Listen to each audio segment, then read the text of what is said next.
એ હજુ શરૂઆત કરી હવે જમાવટ થાશે વેડા બનવા દો માહોલ જોયા જેવો થાશે હવે વોર્નિંગ નહીં મળે સીધી વાટ લાગશે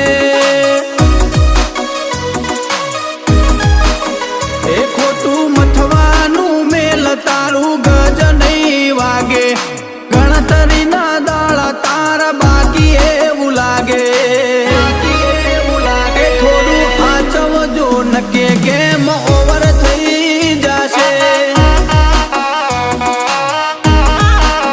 ઓ ઘણો રમત કરે શું કરો રમી લેવા દો જે વિરોધ કરે છે ન કરી લેવા દો ઘણો રમત કરે શું કરો રમી લેવા દો જે વિરોધ કરે એ મને કરી લેવા